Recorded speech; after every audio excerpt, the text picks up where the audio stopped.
Երեք աջափնյակը վերածվել էր իսկական մարտադաշտի, կրակոցներ, 1 զոհ,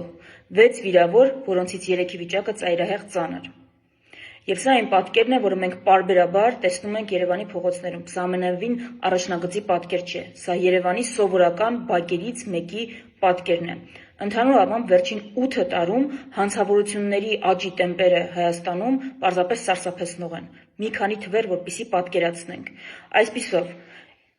վերջին տարիներին, 8 տարիներին զենքի գործադրմամբ հանցագործություններն աճել են 2.9 անգամ, սպանության փորձերը 3.6 անգամ։ Միայն վերջին 1 տարում հրազենով կատարված հանցագործությունների թիվն աճել է 40%-ով։ Այստեղ հարց է առաջանում, իսկ որտեղ են մեր ուժային կառույցները, ընդհանրապես ինչով են զբաղված դրանք։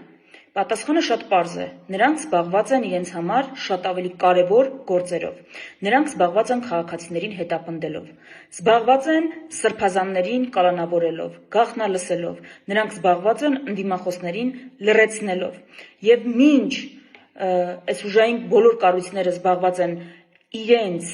վերադասների ուղիղ հրահանգավորմամբ իրականացվող ապօրինի հետապնդումներով, նրանց բյուջեն, նրանց հատկացվող գումարները քաղաքացիների հաշվին էականորեն աճում է։ Պարզապես 2 թիվ, որպեսզի պատկերացնեք։ 2018 թվականին, այն ժամանակ դեռ ոստիկանություն էր, ոստիկանության բյուջեն Հայաստանում կազմում էր 63 միլիարդ դրամ։ Ընդամենը 8 տարի անց այն հատել է 210 միլիարդ դրամի շեմը։ Այսինքն 8 տարվա ընթացքում մենք սկսել ենք 3 անգամ ավելի շատ վճարել ուժային այդ կառույցին, որպեսզի ստանանք 3-6 անգամ ավելի շատ սպանության փորձեր։ Ահա սա է պատկերը։